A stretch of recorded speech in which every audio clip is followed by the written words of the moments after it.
ఈరోజు ఎన్నో కౌన్సిల్ అవుతారే మొత్తానికి 50 కౌన్సిల్ 1964 మున్సిపాలిటీ అవును. ఫోటోలు పైన విన్నా కదా మనం. అధికారుల పాలన ఎక్కువ అధికారుల పాలన ఎక్కువ స్పెషల్ ఆఫీసర్లు ఎక్కువ జరుగుతుంది. స్పెషల్ ఆఫీసర్ 2021 నుంచి 2026 వరకు కౌన్సిల్ సంబంధించి దగ్గర వైఎస్ఆర్ కాంగ్రెస్ పార్టీ తరఫున 40 మంది ఏకదాటిగా బ్రహ్మాండమైన మెజార్టీతో గెలుపొందడం జరిగింది వైఎస్ఆర్ కాంగ్రెస్ పార్టీ గుర్తు మీద. వారందరికీ కూడా నిన్నటితో 5 సంవత్సరాలు పూర్తయి పదవీ విరమణ జరుగుతున్నది. వారందరూ కూడా దాంట్లో 34 మంది ఎన్ని కష్టాలు వచ్చినా, ఎన్ని ఇబ్బందులు వచ్చినా, ఎంతమంది ఏ విధంగా బెదిరించినా కానీ వైఎస్ఆర్ కాంగ్రెస్ పార్టీకి నాకు తోడుగా నిలబడి మా వెంట నడిచిన అందరికీ, మీ అందరికీ కూడా మరొక్కసారి పేరు పేరున ధన్యవాదాలు తెలియజేస్తున్నాను. ఎందుకంటే ఎప్పుడు లేని విధంగా 2013లో జరిగిన ఎలక్షన్స్లో ఎంతమంది 14 మంది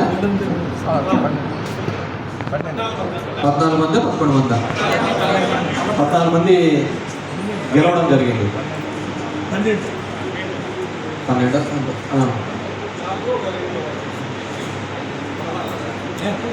దాని నుంచి సిపిఎస్ సిబిఎం కూడా మొత్తం కొట్టుకోవడం, దాని నుంచి మళ్ళీ అంతే విధంగా 40 నెంబర్తో మనమందరం కూడా హోమ్ స్టాక్ కావడం జరిగింది. ఈ ధర్మవరం నేను వచ్చిన రాజకీయ పరిస్థితులు, రాజకీయాల్లో ఉన్న తీరును మనందరం చూస్తే ఎలా ఉండే మున్సిపాలిటీ, ఏ విధంగా దాన్ని అభివృద్ధి పథంలోకి, దాని డెవలప్మెంట్లోకి తీసుకోవడానికి వివిధ కార్యక్రమాల ద్వారా తీసుకురావడం జరిగింది. నిరంతరం ప్రజల పక్షాన పోరాడుతూ వాళ్ళ సమస్యలు తెలుసుకుంటూ వాళ్ళకి అండగా నిలబడిన సందర్భం. ఇంతకుముందు నారాయణ చెప్పిన విధంగా 32 సంవత్సరాలు మా కుటుంబం ఈ ధర్మవరంతో అటాచ్మెంట్. మా నాన్న 94లో మొట్టమొదటిసారి ఇక్కడ ఇండిపెండెంట్గా పోటీ చేసినప్పటి నుంచి ఈరోజు 2006 వరకు కూడా ప్రతిరోజు కూడా జనం కోసము, మమ్మల్ని నమ్ముకున్న వాళ్ళ కోసం నిరంతరము పోరాడుతున్నాం, ఫైట్ చేస్తున్నాం, వాళ్ళ అభివృద్ధిని కాంక్షిస్తూ పనిచేస్తున్న సందర్భం. ఇంతకుముందు మా పూసెట్టి రామకృష్ణ అన్న విధంగా అంత పాత మున్సిపల్ ఆఫీస్ అంత చిన్న పడిపోయిన సందర్భం ఉండే. అప్పుడు మున్సిపల్ కార్మికులందరూ కూడా రోడ్డు మీద కూర్చొని ధర్నా చేసేవాళ్ళు, జీతాల కోసం. చాలామందికి అవగాహన ఉండొచ్చు, అవగాహన లేకపోయి ఉండొచ్చు. జీతాల కోసం ధర్నా చేసేవాళ్ళు రోజు, ప్రతి నెల అయితే ధర్నాలకు. అప్పుడు శానిటరీ ఇన్స్పెక్టర్ వెంకటరెడ్డి ఉండే ఆయన. మేమంతా కూడా ఒకసారి రాజశేఖర రెడ్డి గారి దగ్గర పోతే, నేను అప్పుడు ఎమ్మెల్యే కాలేదు, మక్బుల్ అనుకుంటా కమిషనర్, మక్బుల్ అహ్మద్ మాకు మున్సిపల్ కమిషనర్గా ఉండే. హరినా చైర్మన్ కారంగి హరి ఉండే. ఆ రోజు ఆ జీతాలన్నింటినీ కూడా మున్సిపాలిటీకి వచ్చే ఆదాయంలో ఎలా ఖర్చు పెట్టాలి, ఏ విధంగా ఉపయోగించుకోవాలి, ఉండేదంత జీతాలకే పోతుందనే సందర్భంలో రాజశేఖర రెడ్డి గారు మొట్టమొదటిగా 010 నుంచి, అంటే ట్రెజరీ నుంచి మున్సిపాలిటీకి సంబంధం లేకుండా జీతాలు ఇప్పించే కార్యక్రమం చేయడం జరిగింది. ఈరోజు మున్సిపాలిటీలో ఉన్న ఎంప్లాయీస్ నేరుగా ప్రభుత్వం నుంచి జీతాలు వస్తున్నాయంటే ఆ రోజు రాజశేఖర రెడ్డి గారు ఆ నిర్ణయం తీసుకోవడం వల్లనే ఆ జీతాలు వచ్చే కార్యక్రమం జరుగుతుంది. ఎందుకంటే నేను ఆ మున్సిపాలిటీలో మన ధర్మవరంలోనే చూసాను.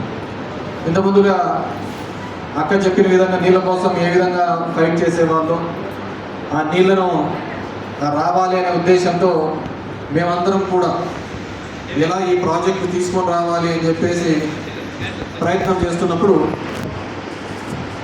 అప్పుడు దివాకర్ రెడ్డి తాడిపత్రి నుంచి మున్సిపల్ కాంప్లెక్స్ ఓపెనింగ్కి పిలిపించినాడు పెద్దకొండ హరి. పిలిపించినప్పుడు మేము ఉన్నప్పుడు చాలా తక్కువ మంది కౌన్సిలర్లు ఉంటుంది, అంత రాజీనామాలు చేసినాం. అంత రాజీనామాలు చేసేసి రాకూడదు, ఇక్కడికి ధర్మవరానికి రాకూడదు అని చెప్పేసి అప్పుడు రాజశేఖర రెడ్డి గారి దగ్గరికి పోతే పొద్దున్నే నువ్వు అట్లా గట్టికొండు, నేను మాట్లాడే చెప్తానులే అని చెప్పినాడు. నాకేదో బాగాలేకపోయింది అనుకుంటాను. తర్వాత రాజశేఖర రెడ్డి గారు ఇది ఒక్కసారి వెళ్ళాలి, తర్వాత వెళ్ళకూడదు దివాకర్ రెడ్డికి కండిషన్ పెట్టడం జరిగింది. అయిపోయిన తర్వాత నాకేదో డెంగీ వచ్చి, నేను అప్పుడు సుబ్రహ్మణ్యం ఇంట్లో ఉంటాను, మన తేర్బజార్లో జరి సుబ్రహ్మణ్యం ఇంట్లో ఉంటాను. నాకు డెంగ్యూ వచ్చి నేను మణిపాల్ హాస్పిటల్లో అడ్మిట్ అయ్యింది. మళ్ళీ అప్పుడు సదా వాళ్ళు దీనికి వాళ్ళ తేజస్ లార్జ్ ఓపెనింగ్ పిలిపించింది. తేజస్ లార్జ్ ఓపెనింగ్ పిలిస్తే నేను రాజశేఖర రెడ్డి గారి దగ్గర పోయి, నువ్వు చెప్పినది ఒకటి జరిగింది, ఇప్పుడు ఒకటి జరిగిందంటే ఓ పని చేయి, అక్టోబర్ 8 వస్తున్నాపో ధర్మవరానికి, 10 అక్టోబర్ 10 వస్తున్నాంలే ధర్మవరానికి అని చెప్పడం జరిగింది. నేను అప్పటికి నాకంతా 27 years వస్తున్నామని చెప్పేసి. ఈరోజు ఉన్న Indiramma colonies, Kethireddy colony, YSR colony, అప్పుడు ఆ వైఎస్ఆర్ కాలనీ ఒకటే ఉండేది అనుకుంటా స్టార్టింగ్ ఉండేది. రాజశేఖర గారికి అప్పుడు ఆ భూముల కోసం రేగడ్పల్లో చాలా ఫ్యాక్షన్ మర్డర్స్ కూడా జరిగాయి. ఆ రోజు ఫరీదుద్దీన్ అనే మినిస్టర్ ఉండే మెదక్ అతను, ఆయన దగ్గర పోయి కోఆపరేటివ్ సొసైటీస్ మినిస్టర్, ఈ సొసైటీస్ దాని నుంచి అది రెవెన్యూకి ఇప్పించి ఆ ల్యాండ్ అంతా ఒక వారం 10 రోజుల్లోనే ఇమ్మీడియట్గా అక్కడ అంతా కూడా ఇల్లు లేని వాళ్ళందరికీ కూడా పట్టాలు ఇప్పించే కార్యక్రమం చేయడం మొట్టమొదట ఇందిరమ్మ కాలనీలో.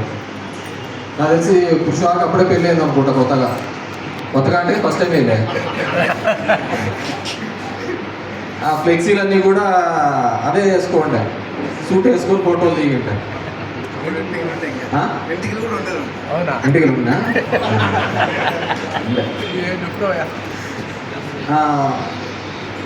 ఫ్లెక్సీలు వేసుకొని ఉండే. నాకు బాగా గుర్తు, నాకు గ్రే కలర్ ఫ్లెక్సీలు, దేవుడయ్య మా పొలిటికల్ పార్టీ దానికి ఇట్లాంటి ఫ్లెక్సీలు, ఏదో అమెరికన్ సెనేట్స్ వీళ్ళు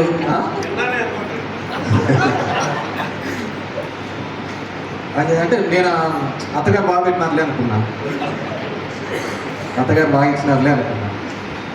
మీటింగ్ పెట్టి రాజశేఖర రెడ్డి గారిని పిలిపించి డ్రింకింగ్ వాటర్ దానికి అప్పుడు ఏం అడగల్లో కూడా తెలియదు, అది పొలిటికల్గా అనమాట. అప్పుడు బాబావలి కొంతమంది ముస్లిం సోదరులు అందరూ కూడా అప్పుడప్పుడు ఒక అర్జీ తీసుకొని ఇచ్చినారు, మాకు ఈద్గా కావాలి అని చెప్పేసి. మేము అప్పుడు అడిగినాం ఎవరెవరు కావాలంటే ఎవరైతే అతను కూడా తీసుకొని వచ్చినాడు. తీసుకొని వచ్చి కలెక్టర్ శ్రీధర్ ఉండే అప్పుడు, ఏంపై ఇక్కడ ల్యాండ్ ఉందంటే ఇట్లా రేగడ్పల్లిది అంతా రెవెన్యూకి వచ్చింది, ల్యాండ్ అయితే ఉంది సార్ అంటే ఇమ్మీడియట్గా 20 ఎకరాలని అక్కడ అనౌన్స్ చేసి పెట్టింది. అదేవిధంగా నాకు తెలిసి నేను అప్పుడు గుడ్ మార్నింగ్లో తిరుగుతున్నాను కాబట్టి నాకు ఇక్కడ తెలిసిన ఇదేంటంటే డ్రింకింగ్ వాటర్ కావాలి అని చెప్పేసి ఇదే జరిగితే అప్పుడు శ్రీనాథ్ రెడ్డి అని మా బంధువే ఉంటాయి ఈగా, ఆయన ఇమ్మీడియట్గా ముందు రోజు ఒక శిలాపలకం, అంటే జీవో లేదు ఏంది లేదు, నాకు తెలిసి రాష్ట్ర చరిత్రలో దేశ చరిత్రలో ఒక ముఖ్యమంత్రి జీవో లేకుండా ఏంది లేకపోకుండా ఒక శంకుస్థాపన చేసినది ఏంటంటే అది ధర్మవరం డ్రింకింగ్ వాటర్. నాకు కావాలి ఎట్టి పరిస్థితుల్లో ఊరికి కావాలంటే అప్పుడు జేఎన్యూ వాళ్ళని ఉండేది, జైపాల్ రెడ్డి దానికి సంబంధించిన మినిస్టర్. ఇప్పుడులాగా అమృత్లో 50-50 కాదు, 20% స్టేట్ అంటే మున్సిపాలిటీ 10%, గవర్నమెంట్ 10% ఇస్తే 80% సెంట్రల్లో ఇచ్చేది. జిఎస్టీ లేవు, వ్యాట్ ఉండేది. సో ఆ విధంగా ఆ రోజు మాట్లాడితే లాస్ట్ ప్రాజెక్ట్, ధర్మవరానికి సంబంధించిన లాస్ట్ ప్రాజెక్ట్ అది. సో ఆ ప్రాజెక్ట్ని తీసుకొని రావడం జరిగింది. కానీ ఈ జిల్లాలో ఫస్ట్ కంప్లీట్ అయిన ప్రాజెక్ట్ ఏదైనా ఉంది అంటే అది ధర్మవరం డ్రింకింగ్ వాటర్ ప్రాజెక్ట్, కేంద్రీయ సురక్షిత డ్రింకింగ్ వాటర్. దగ్గర దగ్గర ఒక 82 సార్లు నుంచి 100 సార్లు వరకు నాకు బాగా గుర్తు. అప్పుడు రామ్మోహన్ రెడ్డి, శ్రీనాథ్ నుండి కూర్చోబెట్టి రోజు ఐహెచ్పి వానికి బిల్లులు క్లీన్ చేస్తా, ఇది కొట్లాడతా డ్రింకింగ్ వాటర్ అనేది మన ఊరికి తీసుకొని రావడం చేసే కార్యక్రమం చేసినాం. 2008 సరే ఎలక్షన్స్ అయిపోయినాయి. 2009లో మళ్ళీ వాటిని ఓపెన్ చేసి మళ్ళీ ప్రజలందరికీ కూడా ఆ తాగునీటిని అందించే కార్యక్రమం చేయడం జరిగింది. ప్రతి నిరంతరం కూడా గుడ్ మార్నింగ్ ధర్మవరం అనేది ఈరోజు సోషల్ మీడియాలో వచ్చింది. కానీ ఆ రోజు మేమంతా ఊరికనే తిరిగేవాళ్ళం. ఉన్న కౌన్సిలర్స్ తిరిగి ఏదో ఒకటి గ్రాంట్స్, డెవలప్మెంట్స్, ఏదో మున్సిపాలిటీకి ఇంత డబ్బులు కూడా ఉండేవి కాదు. సో ఆ విధంగా చేసుకుంటా రావడం జరిగింది, స్టెప్ బై స్టెప్. అప్పట్లోనే దగ్గర దగ్గర ఆ రేగట్పల్లి colony, L1, L2, L3, L4, Indiramma colony అంతా కలిసినాక 13,000 మందికి 2 సెంట్లతో ఆ రోజు ఇల్లు ఇప్పించే కార్యక్రమం చేసినాం. మొట్టమొదటిసారిగా టౌన్కి అంత దగ్గరగా. ఈరోజు ఎంత ఎకరా 10 కోట్లు ఉందా, 6 కోట్లు ఉందా? పాసిబిలిటీ ఎంత ఉంది? 5 కోట్లు ఉందా? మీరు కొనేటప్పుడు ఒకటి చెప్తారు, అమ్మేటప్పుడు బాగా అంతే కదా. సో 5-6 కోట్లు ఈరోజు ఆడ ల్యాండ్ వాల్యూ. ఆ విధంగా ఒక కాలనీ కట్టించాలని ఒక ఆలోచనతో, విస్తరణతో డెవలప్మెంట్ అంతా చేసుకుంటున్నాడు. కానీ ఏమంటే అప్పుడు ఈ ఉద్యమం రావడము, మనం ఏం చేసినామో చెప్పుకోలేని పరిస్థితులలో ఉండడము, దీనివల్ల అంతా కనుమరుగైపోయిన పరిస్థితి. 2014 ఎలక్షన్స్లో చూసినా కానీ నేను అప్పటి నుంచి కూడా ఇంతకుముందు శివ అన్నట్టుగా నేను ఎప్పుడు ప్రతిసారి కూడా చెప్తూనే ఉంటాను, ఈ దేశంలో ఎలక్షన్స్ అనేది పెద్ద బూతు. ఆ రోజు గతంలో రిగ్గింగ్ రూపంలో జరుగుతుంటే ఈరోజు ఈవీఎంల రూపంలోనో ఇంకో రూపంలోనో జరుగుతుంది. 14 ఎలక్షన్స్లో నేను చూసే అప్పుడు ఇదే గుణాదుల మీదనే దగ్గర దగ్గర 5-6 వేల ఓట్లు ఎక్కించిన సందర్భం. గుణాదుల మీదనే ఓట్లు ఎక్కించేసి దాని మీద మేము మళ్ళీ దాని మీద ఎంక్వైరీ చేసి ప్రజెంటేషన్ ఇచ్చి, ఈ మధ్యన రాహుల్ గాంధీ చేస్తే మేము ఆ రోజు ఇంట్లోనే చేసినాం, చెప్పి చేయించే కార్యక్రమం చేసినాం. తర్వాత 2013లో వచ్చిన తర్వాత మన 12 సీట్లతో ఉండిపోయినాం. అయినప్పటికీ కూడా ఏ రోజు కూడా ప్రజలకు అందుబాటులో లేకుండా పోయినదంటూ లేదు. నిరంతరం వాళ్ళ కోసమే, వాళ్ళ కోసం ఇబ్బందులు ఏమున్నా కానీ మనము కష్టపడుతూ వచ్చిన సందర్భం. ఈరోజు మాట్లాడుతున్నారు, అవి చేస్తున్నారు, ఇవి చేస్తున్నాం. మేము డెవలప్మెంట్ ఎవరు చేసినా అవి వెల్కమ్, మేము స్వాగతిస్తాం. డెవలప్మెంట్ చేస్తున్నామని కథలు మానండి, చేసి చూపించండి అని మేము కోరేది. ఎందుకంటే మేము ఈరోజు చూస్తున్నాము మహిళా సంఘాలు ఉన్న వాళ్ళ సగం మంది మీరందరూ కూడా గ్రూపుల గురించి అవగాహన ఉన్న వాళ్ళే మీ వార్డులలో.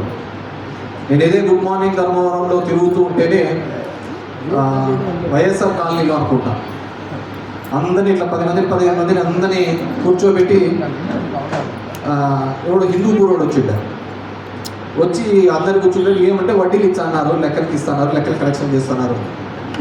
ఎందుకు జరుగుతుందంటే ఎవడు స్పందన అనే ఒక మైక్రో ఫైనాన్స్ ఇన్స్టిట్యూట్ ఈ విధంగా ఇస్తుంది. ఎంత ఇచ్చినారు అని అనుకుంటే ఒక 2-3 ఉంటే ఈ స్పందన అని దగ్గర దగ్గర ఒక 4 కంపెనీలు కలిసి ఒక 35-40 కోట్ల రూపాయలు ఈ స్పందన ద్వారా, మైక్రో ఫైనాన్స్ ద్వారా అధిక వడ్డీలకు ఇచ్చేది. నేనే స్వయంగా అప్పుడు గాంధీనగర్లో ఒక ఆఫీసు, ఇప్పుడున్న సెరికల్చర్ ఆఫీస్ ఎదురుగా ఈ ఆఫీసుల దగ్గరికి మేము మాకున్న కాంగ్రెస్, ఇంకా అప్పుడు వైసీపీ లేదు, కాంగ్రెస్లో ఉన్న వాళ్ళందరం వెళ్ళి సొంతంగా పగలగొట్టి అవన్నీ కూడా మేము పగలగొట్టి 2 రోజుల్లో ఖాళీ చేసుకోవాలి, ఇక్కడ ఎవరి దగ్గర కానీ ఒక రూపాయి అడగకూడదు అని చెప్పేసి వార్నింగ్ ఇచ్చి అందరినీ కూడా పంపించడం జరిగింది. ఆ విధంగా దగ్గర 30-40 కోట్ల రూపాయలు అందరినీ కూడా ఇక్కడ ఉన్న మహిళా సంఘాలకు అందరికీ కూడా రుణాలన్నింటినీ కూడా మాఫీ చేయించే కార్యక్రమం మేము అందరితో ఆగలే. తర్వాత వీళ్ళందరికీ కూడా లోన్లు ఎక్కడ ఎక్కువ ఇప్పించాలి, బ్యాంకర్లు బాగా అప్పులు ఇస్తుంటే వీళ్ళందరూ బయటికి పోయి ఎందుకు తెచ్చుకుంటారనే ఒక ఆలోచనతో సిరిసిల్ల ప్యాకేజ్ అని ఒకటి తీసుకొని వచ్చింది. సిరిసిల్ల ప్యాకేజ్ తీసుకొని వచ్చి దగ్గర 200 నుంచి 300 కోట్ల రూపాయలు ఆ రోజు ధర్మవరం పట్టణంలోనే సంఘాలకు అన్నిటికీ కూడా డబ్బులు ఇప్పించే కార్యక్రమం చేయడం, సిరిసిల్ల ప్యాకేజ్ తీసుకొని రావడం. దీంతోనే కాదు, తర్వాత సందర్భంలో చెత్త ఎక్కడంటే అక్కడ వేస్తున్నారు, దాని మీద సరిగ్గా మెయింటెనెన్స్ లేదనే ఉద్దేశంతో ఆ రోజులో కూడా మా కౌన్సిలర్ టీం అంతా కలిపి మాండ్యాకు వెళ్ళింది. మాండ్యాను మైసూర్కి ఆ 2 దాంట్లకు వెళ్ళి చెత్తని ఏ విధంగా డోర్ టు డోర్ కలెక్ట్ చేయాలి అని చెప్పేసి ఎలా కలెక్ట్ చేయాలని చెప్పి మాండ్యాను పోయి, అదేవిధంగా అక్కడ మైసూరుకు పోయి, ఎందుకంటే ఆ రోజు నెంబర్ 2లో మైసూరు ఉండే కార్పొరేషన్స్లో 14వ ర్యాంకు మాండ్యాకు ఉండే. వీరన్నింటినీ కూడా అక్కడ వెళ్ళి వెరిఫై చేసి, ఎందుకంటే ఎందుకు చెప్తున్నాను అంటే ఇస్ ఆల్ నిరంతర ప్రక్రియ, ఏదో ఒకటి చేయాలి, ఈ ఊరికి ఏదో ఒకటి చేయాలి, ఇక్కడ ఏదో ఒకటి చేయాలనే ఒక ఉద్దేశంతో కంటిన్యూస్గా మేము చేసుకుంటూ రావడం జరిగింది. దాని తర్వాతనే డోర్ టు డోర్ కలెక్షన్ ఎంత 30 రూపాయలతోనా రోజుకు రూపాయితో మనం మొదలుపెట్టినది, అంతే కదా, 30 రూపాయలతో రోజుకు రూపాయి లెక్కన మొదలుపెట్టే కార్యక్రమం చేస్తున్నాం. చంద్రబాబు వచ్చి అదేంటి అనే చెత్త మీద కూడా పన్నేస్తున్నాడు అని, చెత్త మీద కూడా పన్నేస్తున్నాడు అని చెప్పేసి రూపాయి పెద్ద విషయం కాదు, దాన్ని కూడా పెద్దగా రాద్ధాంతాలు చేసి ఎవడు కలెక్ట్ చేస్తాడు, ఎవడో కలెక్ట్ చేయాలి కదా, కలెక్ట్ చేయాలంటే వాళ్ళకి జీతాలు ఇవ్వాలా, ఏదో ఒకటి ఇవ్వాలి. సో ఆ విధంగా చేసుకుంటా డిఫరెంట్ డెవలప్మెంట్ కార్యక్రమాలన్నీ కూడా చేసుకుంటూ రావడం. ఈ టెన్యూర్కి వచ్చాకల్లా ఇది చాలా ప్రత్యేకమైనది, ఎందుకంటే ఎప్పుడూ లేనంత విధంగా అదొక ఫేస్ అయితే, తర్వాత వచ్చిన ఫేస్లో చేసే కార్యక్రమాలు రాష్ట్రానికి సంబంధించిన నిధులు తక్కువగా ఉన్నాయి. మోస్ట్ ఆఫ్ ది దాంట్లో సంక్షేమానికి నేరుగా వెళ్తున్న సందర్భం. సంక్షేమానికి సంబంధించి ఒక్క ధర్మవరం పట్టణంలోనే 968 కోట్ల రూపాయలు కేవలం సంక్షేమం కోసం, పేద ప్రజల కోసం సంక్షేమం కోసం ఇప్పించే. అదేవిధంగా 389 కోట్లు, 86 కోట్ల రూపాయలు పట్టణంలో అభివృద్ధి చేసే కార్యక్రమం చేస్తున్నాం. మున్సిపాలిటీల మీద భారం పడకుండా ఆ రోజు పాత మున్సిపల్ ఆఫీస్ని పడగొట్టి గుడ్విల్ ఆక్షన్ కింద తీసుకొని వచ్చిన, ఈరోజు మార్కెట్ గుడ్విల్ ఆక్షన్ కింద తీసుకొని వచ్చిన, అదేవిధంగా ఇప్పుడు చంద్రన్న భవన్ అనేది పెట్టిన గుడ్విల్ ఆక్షన్ తెచ్చిన, దాని పక్కన మాలగుండ శంకరనారాయణ, మాలగుండ పెద్దయ్య, వకీల్ పెద్దయ్య కాంప్లెక్స్ తీసుకొని వచ్చిన, ఎక్కడే కానీ మున్సిపాలిటీ మీద ఒక రూపాయి భారం లేకుండా దగ్గర గుడ్విల్ ఆక్షన్ రూపంలోనే 30 కోట్ల రూపాయలతో ఈరోజు కాంప్లెక్స్లు కట్టించి మున్సిపాలిటీని అన్నింటినీ కూడా రెవెన్యూ వచ్చే విధంగా చేసింది. ఎందుకంటే మున్సిపాలిటీకి ఎప్పుడు నిధులు రావు, అక్కడే సెల్ఫ్ సస్టైన్ అని అవంటిగా అవి ఉన్న వాళ్ళకున్న కమర్షియల్ ట్యాక్స్ రూపంలోనో దీనిల రూపంలో కలెక్ట్ చేసుకొని దాన్ని వినియోగించుకోవాలి. అది దాని యొక్క ప్రత్యేకత. సో అవన్నీ అలా తీసుకొని వచ్చి డెవలప్ చేసిన సందర్భం. అదేవిధంగా ఇంతకుముందు రాయపాటి అన్నట్టుగా, రాయపాటి ఉండి నాతో ఒకటి అన్నాడు, అన్న సూర్యుడు ఉన్నప్పుడు బాగా గట్టిగా ట్రై చేసినామన్నా అర్బన్ హెల్త్ సెంటర్ల కోసము, రాలేదన్నా అప్పుడు సార్ మనం ఖచ్చితంగా అక్కడ చేసి చూపించాలి అన్నప్పుడు ఒక అర్బన్ హెల్త్ సెంటర్స్ కోసం ఎల్సీకేపురంలో ఒకటి, శాంతినగర్లో ఒకటి, అదేవిధంగా సిద్ధయ్యగుట్టలో రాలేదా కుమారస్వామి పైకి వచ్చిందా లేక అడుగున్నాడు బాగాలేదా. సో ఆ విధంగా డెవలప్మెంట్ కార్యక్రమానికి తీసుకొని వచ్చే కార్యక్రమం చేసాం. హాస్పిటల్స్ కానీ ఎంసీహెచ్ మేము పోయినప్పుడు అప్పుడు హాస్పిటల్స్ పోయినప్పుడు చెక్ చేసినప్పుడు తనిఖీ చేసినప్పుడు అక్కడ ఈ తల్లి బిడ్డలకు సంబంధించిన దాంట్లో ఇబ్బంది ఉందని చెప్పేసి ఉద్దేశంతోనే మన హాస్పిటల్ తీసుకొచ్చాం. ఇప్పటికీ దాన్ని వినియోగం లేక తీసుకొని రాలి నాకు తెలిసి ఉండేది మన దాంట్లో వైద్యశాఖ మనకు, కానీ హాస్పిటల్స్ని ఏ విధంగా వినియోగించుకోవడం తెలియదు. అదేవిధంగా పాత హాస్పిటల్ని అప్పుడు పాత హాస్పిటల్ డెవలప్ చేయాలంటే ముందు ఒకటి కట్టి వీటికి అంతా షిఫ్ట్ చేసి దాన్ని మళ్ళీ పడగొట్టాలని చెప్పి 18 కోట్ల రూపాయలతో మళ్ళీ ఎస్టిమేట్లు కూడా పంపించడం జరిగింది. ఈ ప్రభుత్వం వచ్చిన తర్వాత దాన్ని ఎక్కడ పక్కన చేసినట్టున్నా ఈ విధంగా అభివృద్ధి. అదేవిధంగా నేతన్న నేస్తం కావచ్చు, నేతన్న నేస్తానికి దానికి ఒక పెద్ద చరిత్ర ఉంది. నాకు తెలిసి బాలంగోపాలు వీళ్ళందరూ ఉంటారు. అప్పుడు ఒక పెద్ద ధర్నా చేసినారు పిఆర్టీ సర్కిల్లో. ఈ ముడి సరుకులు విపరీతంగా పెరిగినాయి. ముడి సరుకులు విపరీతంగా పెరిగితే దానికి ఏదో ఒకటి చేయాలని చెప్పేసి అప్పుడు ఫైట్ చేసి కేజీకి 250 రూపాయలు లెక్కన సబ్సిడీ కిందకి 4 కేజీలకు 650, 200తో 400, 3 కేజీలు కాదు 600 రూపాయలు తీసుకొని రావడం జరిగింది. తీసుకొని వచ్చి 600 తీసుకొని వచ్చిన తర్వాత మళ్ళీ టీడీపీ దాన్ని వేయి చేస్తానని అది ఇవ్వలేకపోయే వాళ్ళు. ఇక్కడే అంతా కలిసి ఒక 38 రోజులు రిలే నిరాహార దీక్షలు చేసినాం. అంతకుముందు ఒక 2-3 ధర్నాలు చేసినాం. స్పందించకపోతే రిలే నిరాహార దీక్షలు తీసుకొని జగన్మోహన్ రెడ్డి ప్రతిపక్ష నాయకుడిగా ఉండి వీడికి పిలుచుకొని వచ్చి ఆ కార్యక్రమంలోనే నేతన్న నేస్తామని ఒక కార్యక్రమం 24,000 రూపాయలు మగ్గం ఉన్న ప్రతి ఇంటికి ఇప్పిస్తానని చెప్పేసి ఆ రోజు అక్కడ పూడు పోసుకున్న కార్యక్రమం. ప్రతి దాంట్లోనూ కూడా ఈరోజు చూస్తున్నాం ఈ మైక్రో ఫైనాన్స్లు వచ్చేసినాయి. ఊళ్ళో 10 రూపాయలు వడ్డీగా ఎక్కువైపోయినారు. పిల్లలకి జొరబడి కడుతున్నారు. రేషాలు చూస్తే విపరీతంగా పోయినాయి. ఎట్లా పెరిగినాయి మీరే చూస్తున్నారు. ఎంత 6,700 ఉందా? 7,200. మాట్లాడిచ్చిన వాళ్ళు లేరు, అడిగేవాళ్ళు లేడు, చెప్పేవాళ్ళు లేరు. మనమే అంత జిముక్ అనుకోవడం, బాగుంది అనుకోవడం, పోవడం, అంత సూపర్ ఉంది అనుకోవడం, మనం అనుకోవడం, పోతాడు. మాట్లాడేవాళ్ళు లేడు, అడిగేవాళ్ళు లేడు, చెప్పేవాళ్ళు లేడు. నెలకు 2 సార్లు విజిట్. మనకు వస్తున్నానంటే ఊళ్ళో ముగ్గురు చూసి కనుక్కోవాలా. ఊళ్ళో వచ్చానాడు, ఎమ్మెల్యే వచ్చానాడు, మంత్రి వచ్చానాడు, లేకుంటే ఏం జరుగుతుందో తెలియదు. ఈరోజు ప్రతి అంశంలోనూ కూడా ఒక బాధ్యత గల అధికార పార్టీగా ఉన్న ఒక బాధ్యత గల ప్రతిపక్షంగా కూడా పనిచేసిన సందర్భం, బాధ్యత గల ప్రతిపక్షం కూడా పనిచేసింది. ఈరోజు మాతో పాటు ఈ గవర్నమెంట్ వస్తూనే చాలామందికి చాలా విధాలుగా ఇబ్బందులు పెట్టారు. చాలామందిని చాలా విధాలుగా కూడా భయభ్రాంతులకు గురి చేసినారు. సరే, సంపాదించుకున్నాడు, లేదంటే దొంగతనం చేసినాడు, మిగిలించుకోవాలనుకున్నాడు, పోయినాడు. కానీ పార్టీ కోసం, నా కోసం నిలబడినటువంటి మీ 34 మందికి కూడా మరొకసారి పేరున ధన్యవాదాలు. ఎందుకంటే కొన్నిసార్లు బాధ అనిపిస్తూ ఉంటుంది. ఎప్పుడు స్టేషన్లోనే ఉంటా అంటాడు. వాళ్ళ అక్క వాళ్ళ భార్య ఎప్పుడు ఫోన్లు చేస్తాను, నాకంటే అమ్మకి ఎక్కువ. ఈ అమ్మకి ఊరికి అన్నం తినేటప్పుడు అంటారు ఇవి పెద్దగా. మనకు రాత్రిలే పొద్దున్నలే ఎప్పుడు చూసినా ఇదే.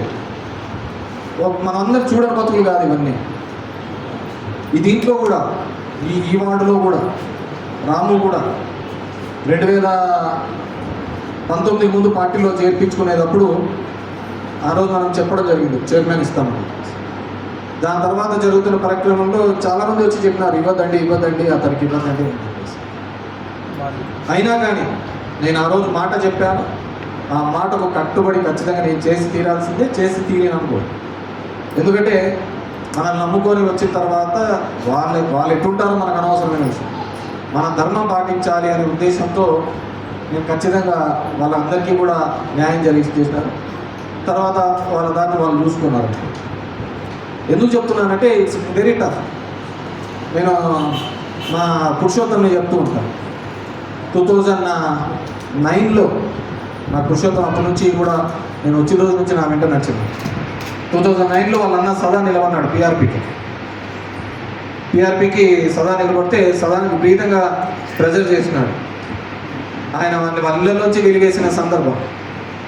కానీ నా కోసం, రాజశేఖర రెడ్డి గారి కోసం గట్టిగా నిలబడడం జరిగింది. మాకు తోడుగా ఉండి గట్టిగా నిలబడడం జరిగింది. ఆయన ఇంతవరకు అన్నట్టుగా నెక్స్ట్ గా దాంట్లో నాకు నిజంగా తప్పు నేను చేయలేకపోయాను అనుకున్నాను. ఈసారి కొంత ఉంటుంది, ఈసారి నెంబర్ అతనికే తగిలిందిలే అనుకున్నాను. కానీ కాలేదు. కానీ అటువంటి టఫ్ సిచ్యువేషన్స్లో కూడా కుటుంబంలో అందరూ ఒత్తిడి చేసినా కానీ నిలబడిన సందర్భం. అలాగే చాలామందికి చాలా ఒత్తిళ్ళు వచ్చినాయి, చాలామందికి నిలబడిన సందర్భం. రాజకీయాల్లో అన్నాక మన క్యారెక్టర్ మనం నిలబడకపోతే దానికి బతికినా సచ్చినా అవుతుంది. నాకు ఈ ప్రభుత్వం పోయిన తర్వాత చాలా పార్టీల నుంచి చెప్పినారు, మీరు కూడా చూసింటారు, రేపు దాంట్లో పోతాడంట, మన్నాడు దాంట్లో పోతాడు. ఏం గెలుస్తామో ఓడతామో దానికి ఏమైందంటే దాంట్లో మునిగేది లేదు, తెలియదు లేదు. కానీ మనం ఒకసారి ఆ విధంగా మారిన తర్వాత మనం ఎక్కడైనా పదవులు రావచ్చు, దానికి ఏముంటాయని చెప్పు, పదవులు వస్తూ ఉంటాయి. కానీ మన క్యారెక్టర్ పోయిన తర్వాత ఆ పదవి ఉన్నా లేకపోయినా సచిన్ శవంలాగానే ఉంటాం తప్ప దాంట్లో పెద్ద ఉపయోగపడేది ఉండదు అనేది నేను పూర్తిగా నమ్ముతాను, నేను పూర్తిగా విశ్వసిస్తాను. అంటే మనకు ఆ సెల్ఫ్ లేకపోతే, మనకు సొంతంగా క్యారెక్టర్ లేకపోతే జరుగుతున్న పరిణామాలకో దీనిలకో లొంగుతా పోతూ ఉంటే వేరేది అయ్యేది. కాబట్టి ఈరోజు అందరూ కూడా ఆ విధంగా నిలబడినారు. నిన్నటితో మీకు టెన్యూర్ అయిపోయింది. సో ఎలక్షన్లు 3 నెలలు పెడతాడా, 4 నెలలు పెడతాడా, 6 నెలల్లో పెడతాడా చంద్రబాబు నాయుడు గారు. ఆ రిజర్వేషన్లు ఎట్లుంటాయో అది ఏ విధంగా పోతాయో తర్వాత వస్తుంది. కానీ మనమందరం కూడా, మీరందరూ కూడా చూసుకోవాల్సింది, ఆలోచించాల్సింది, నిజమైన నాయకత్వం అధికారంలో కంటే కూడా ప్రతిపక్షంలో ఉన్నప్పుడే మన నిజమైన నాయకత్వం బయటపడుతుంది. మనం ప్రతిపక్షంగా ఒక లీడర్గా ఎదగాలి అనుకుంటే, ఒక లీడర్గా ఎమర్జ్ కావాలి అనుకుంటే అది ఒక ప్రతిపక్షంలోనే ఉంటాం తప్ప పాలకపక్షంలో అంతా మంది బాగా ఉంటాయి. చిటికేస్తే పలికే వాళ్ళు ఉంటారు, చెప్తే ఆ పలికే ఏమైనా చేసే ఆఫీసర్లు ఉంటారు, మంది అంతా సర్వస్వంగా కనపడుతూ ఉంటారు. కానీ ఆ నిజమైన రంగులు ఎప్పుడు కనపడతాయి, నిజమైన ఒక ఇది ఎప్పుడు కనపడతాయంటే అది కేవలం మన ప్రతిపక్షంలో ఉన్నప్పుడే మన ప్రపంచాన్ని నీట్గా బాగా కనపడతాయి. ప్రపంచంలోనంతా మనం బాగా స్పష్టంగా ఎప్పుడు కనపడతాయంటే ఎవడెవడు ఎలాంటి వాడు, ఎవడెవడు ఎలాంటి క్యారెక్టర్ ఫెలో, ఎవరెవడు ఎలాంటి క్యారెక్టర్ లెస్ ఫెలోస్ అనేది మనం చూడాలి అంటే అది కేవలం ప్రతిపక్షంలోనే తెలుస్తాయి. ఆ ప్రతిపక్షంలో మనం అందరం కూడా గట్టిగా ఫైట్ చేయాల్సిన అవసరం ఉంటుంది. ఎందుకంటే ఎస్ఐఆర్ వస్తుంది. ఇప్పుడు పొద్దున్నే వచ్చేటప్పుడు చూసిన కిమ్ము 99.3 ఓట్ల మెజార్టీతో గెలిచినాడట. అవతల నిలవలేదు అనుకో 99. అంటే మన జ్ఞానేష్ కుమార్ లాంటి చీఫ్ ఎలక్షన్ ఆఫీసర్ ఉంటే 99 ఏముంది, 100% అయినా కొడతారు. దానికి ఏముంటుంది? ఇందులో మన శివ చెప్తా అంటారు, మనకేదేంది ఏ ఊర్లో ఎంత వచ్చా ఉంటుంది, ఏదైనా ఫ్లైట్ నుంచి వచ్చిన పొద్దుటూరుకి వాడో కర్నూలులో వాడు చెప్తాను మనకంటే ముందు, నా ప్రకాశ్ వచ్చి చెప్తాను అన్నాడు, మనకంటే ముందు వాళ్ళే రాసుకొచ్చినారన్నా, ఇవన్నీ చెప్తానన్నా అని కౌంటింగ్ నాకు. సో ఇవన్నీ ఇప్పుడంతా జరిగేదంతా ఎలాంటి ఎలక్షన్ జరుగుతుందో మనం చూస్తున్నాం. ఈవీఎం మాయలు ఏ విధంగా ఉన్నాయి, టెక్నికల్గా ఏ విధంగా ఉన్నాయి. నువ్వు దాని మీద మాట్లాడినావు అనుకో, ఇంకా దాని మీద దేవుడి మీద రుద్దుతారు. మనంతా దేవుని నమ్ముకొని పోతాం, మనకు శాంతిగా ఉండాలా, బాగుండాలా. కానీ దేవుని నమ్ముకొని బాగుపడిందంటే వాళ్ళు ఒకటే. ఆ విధంగా నిన్న నేను గ్యాస్ సిలిండర్లో చేశాను. నాదెల్లా యుద్ధం జరుగుతున్నది, యుద్ధం జరుగుతుంది అందరికీ తెలిసినది. అండ్ నేను డిమాండ్ చేసినది ఏంటి, లాస్ట్ టైం రాజశేఖర రెడ్డి గారు ఉన్నప్పుడు పెరిగిన 50 రూపాయలని రాజశేఖర రెడ్డి గారు గవర్నమెంట్ భరించారు. ఈరోజు ప్రజల మీద ఎందుకు రుద్దుతున్నారు? ప్రజల మీద ఎందుకు రుద్దుతున్నారు 65 రూపాయలు అనేది? గతంలో డాలర్ వాల్యూ, బ్యారెల్ వాల్యూ ఎంత ఉందో 2015 కిందట ఈరోజు అంతే ఉంది. మరి ఎందుకు డీజిల్ రేట్లు, పెట్రోల్ రేట్లు పెరిగినాయి అనేది నాకు వస్తుంది. సో కాబట్టి ఇవన్నీ కూడా మనమందరం కూడా రాబోయే ఈ 3 సంవత్సరాలు కూడా, ఎంతమంది చెప్పారు, మూడు న్యూ ఇయర్లు అయిపోయినాయి, ఇంకా మిగిలేదు 2 ఇయర్స్. దానికే నాది అలా మనకు తెలిసి తెలియకుండానే 3 సంవత్సరాలు అనేది మీ 5 ఏళ్ళ టైం కూడా అయిపోయింది. సో మనమందరం కూడా ఆ విధంగా నిలబడాలి. వాళ్ళ కష్టంలోనూ ఇబ్బందులోనూ కూడా మనం వాళ్ళకు తోడుగా ఉండాల్సిన ఆవశ్యకత ఉంది.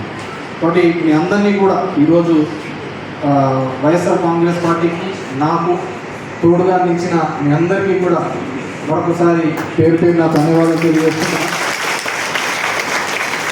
ఈ గుడ్ మార్నింగ్ ధర్మవరం అనే కార్యక్రమం కొత్తగా మిగతా వాళ్ళకు ఉండొచ్చు, కానీ మనకు అంత పాతది.